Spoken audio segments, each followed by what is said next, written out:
welcome back to another video. Wherever you are, special greetings to you, and don't forget, if today is your first time, please do me a favor by subscribing to the channel. Also, don't forget to hit on the notification bell whenever you drop video.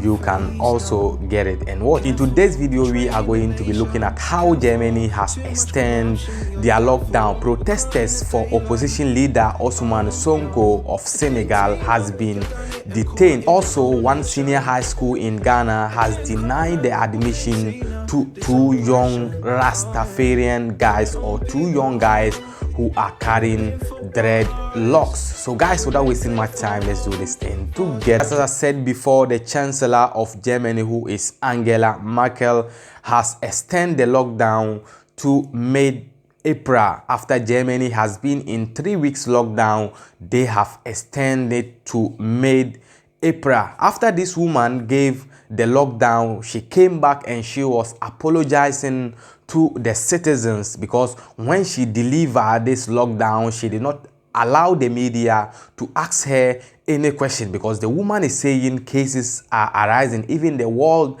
Health Organization, they are saying they don't understand why the cases of Germany are still increasing. So this woman is saying she has no option than to extend the lockdown so that the infection will come down, because the vaccines are there, they are using vaccines, but cases are still continue. This woman is saying the lockdown is going to be extended till mid of April. As I said before, Germany has just been in lockdown. They just finished their first lockdown on 21st of March. So Germany just finished the current lockdown on 21st, and now they are going back to lockdown till mid of April, and they are saying shops are going to even close. This will tell you that this COVID-19 is not something easy, or it's not something that we have to use to play, because a country like Germany will not like to be going to lockdown every day, day in, day out lockdown. As I said before, they said this time around, even shops that are essential are also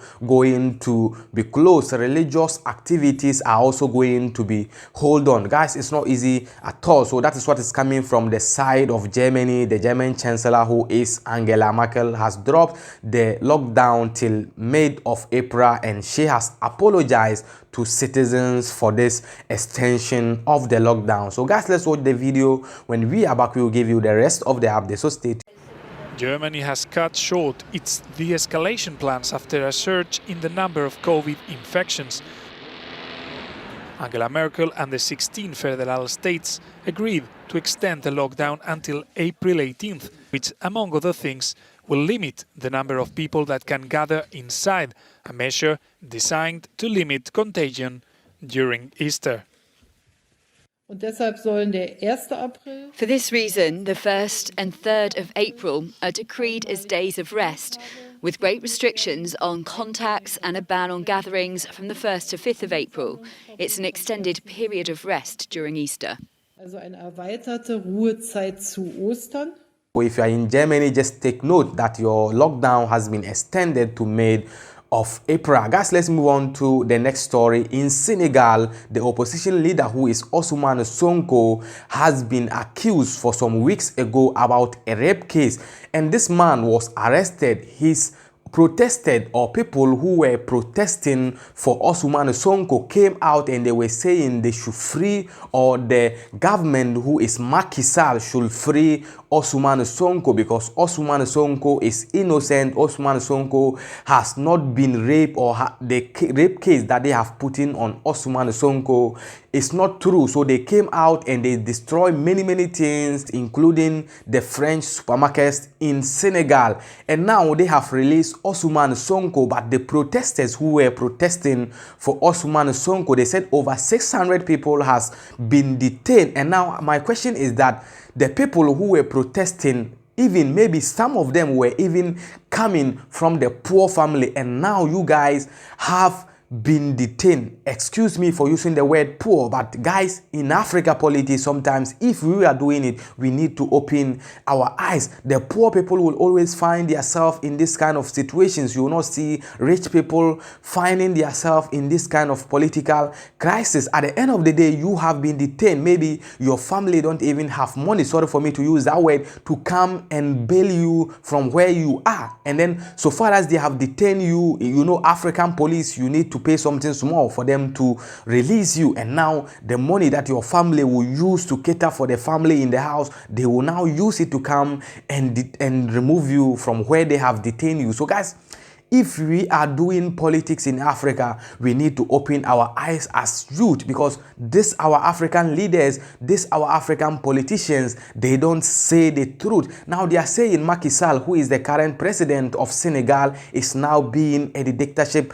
government. He is now being a dictatorship government. What he promised to do, this Macky Sall is not promising to do, but they are looking forward to give the power to Ousmane Sonko. But if you want to give the power to Ousmane Sonko, you don't have to do it in this way. You have to take time, let the election rage, go and use your vote to determine. Just use your vote to make a change, but don't just come and be protesting and be destroying many things. Now the opposition leader Ousmane Sonko is free. You are the poor going out there to protest for Ousmane Sonko. You are now in trouble. Can Ousmane Sonko come and bail all of you that they have detained? He cannot. Even if he want to do, he cannot do that. At the end of the day, it's your family that is going to suffer again. So guys, this is what is coming from Senegal, as the protesters has been detained for protesting for Ousmane Sonko over a rape case that he was being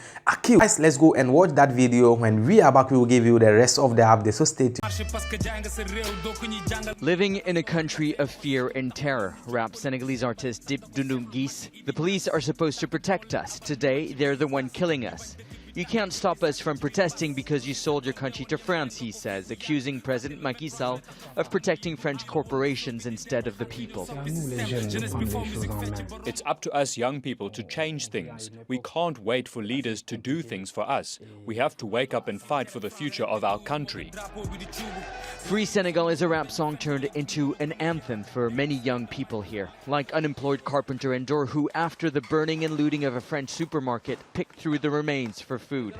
Lured by the promise of work, Endor moved to the capital after Sall's re-election 2 years ago. Sall started major infrastructure projects, but the once booming economy is now stalling since the coronavirus pandemic. I voted for Macky Sall.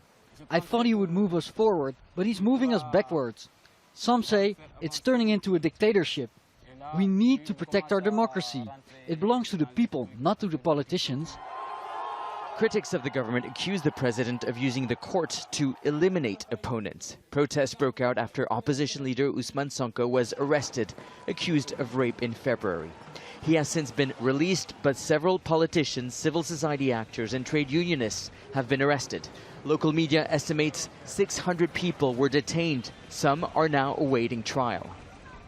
While the protests have stopped for now, the anger has not subsided. For rights groups and the opposition, those detained inside this courtroom are political prisoners that need to be freed immediately. For the court and the government, they're criminals that are involved in public disturbance and the looting of private property. Endor says he is not a looter, but just a man trying to get by in a country where many of the young are fed up with waiting for the change they were promised. Nicholas Hawk, Al Jazeera, Dakar.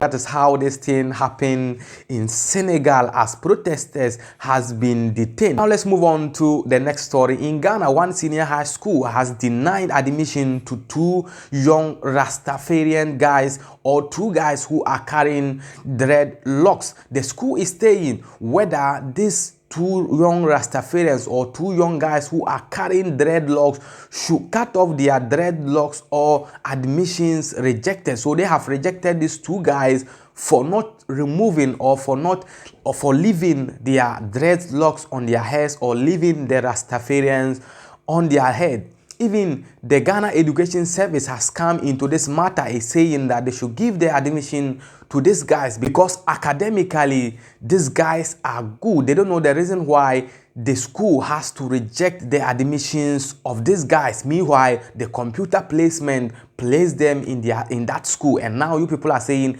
they should go and remove their dreadlocks or the rasta before you guys can give them the admission. And the family of these two guys are all Rastafarians, so the family is just Rastafarian. It's not that a family that they are not Rastafarians and these guys decide to do that. The family is the family is full of Rasta people. So this has been something that is trending in Ghana for this moment. As I said before, Ghana Education Service has come into this matter, but the school still don't want to give the admission to these guys. Guys, it's so easy. I don't know the reason they believe that people are having if you are carrying Rasta. That is why some months ago, one of our brother from Nigeria who is a lawyer in Italy here, the judge was asking him, are you sure you have graduated in law school? I don't know if you are carrying this dread, the reason behind it. It's not easy at all. So guys, this is what is coming from Ghana, as one senior high school has rejected two dreadlock students or two students who are carrying Rasta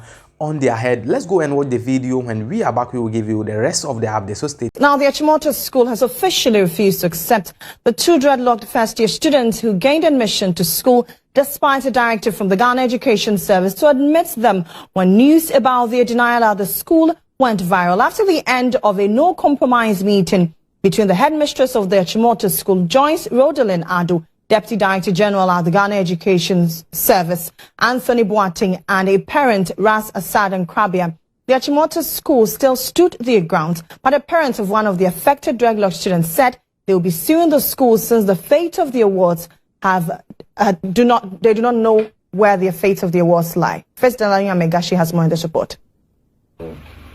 It's been days and nights of speaking to the media in hope of getting the awards admitted at the prestigious Achimota school after they were allegedly barred from the school because of their dreadlocks. The countenance of both parents are evident of the days of stress and even pain they had to constantly wrestle because of the decision of the school. It's really hurting, you know, because I know how he wakes up very early in the morning, you know, through his school life, every time to go to school, and he's always nearly having his head in the books. So I know he really would love to be there today, you know, and he's not there. So it's very hurting. 17-year-old Tyrone Ras Mahagai believes his prospect for a secondary education is gradually chipping away following the school's deafening silence on the matter. I really feel I'm missing out because the very first day of SHS, it's something new, and missing that particular first day, it's irreplaceable. That's how I feel. So I'm really looking forward to being admitted as soon as possible. Meanwhile, back at the Achimota school, activities were in full swing, with some fresh students being admitted at the school. The Agri-Chapel Hall, where Tyrone allegedly said he was discriminated against, was also a hive of activity. More than 48 hours after the Ghana Education Service has directed authorities here at the Achimota school to admit the two first-year students who were denied admission because they had dreadlocks, authorities here have rather chosen not to speak on the issue, only directing us to go back to GES on the matter. So we headed for the Ghana Education Service, where upon arrival we met one of the parents, Ras Nkrabia, who said he was invited by the Office of the Director General. The news team soon learned that it was a meeting with the Deputy Director General, Anthony Boateng, headmistress of the Achimota school, Joyce Rodalyn Ado, and others to reach a compromise with the parents of the two Rastafarian students. Deputy Director General of the Ghana Education Service, Anthony Boateng, lost his cool and demanded that the media vacated the premises of the GES. Please, I don't need you here. If you don't leave, we will not hold the meeting. Hello, madam. We're from GH1 TV. After nearly an hour of closed-door meeting, the school took a stance not to admit the two first-year students, leaving the parents and the children completely disappointed. So he brought us here to see if we could make a compromise. So he spoke about the rules of the GES, and then she spoke about the rules. The headmistress spoke about the rules of the school. So I asked to speak because he eventually was saying that we should cut the child's locks, and I told him, I said no, categorically no, that's totally impossible. Then he went on to ask the principal, the headmistress, if she would make a compromise with the parents, and she said no. Now they are saying that because you can't cut your dreadlocks, it means your chance at the Achimota school is completely dashed. How does that make you feel as a fresh year student wanting to have secondary education? I'm really depressed. I'm broke down because I actually thought I was going to get in there. I thought we were going to compromise. But however, parents of the two students have decided to take the school to court on the grounds of discrimination. We got to take it to court. We have to take it to court and let the court decide. If I'm going to lose in court, let me lose in court so that I can understand what this constitution is all about. Reporting for GH1 News, Freight, Delano and Megashi. I hope you have seen the video. So that was the story of these two Rastafarian guys who has been denied admission to the senior high school in Ghana because of their Rasta or because of their dreadlocks. So guys, this is the update I have for you today. The name still remains Official Cracker on YouTube, Official Cracker on Facebook, Official_Cracker1 on Instagram. You can follow me over there. If you have any question, we can also try to answer you over there. Till we meet again in the next video, please stay safe and stay blessed. Peace out.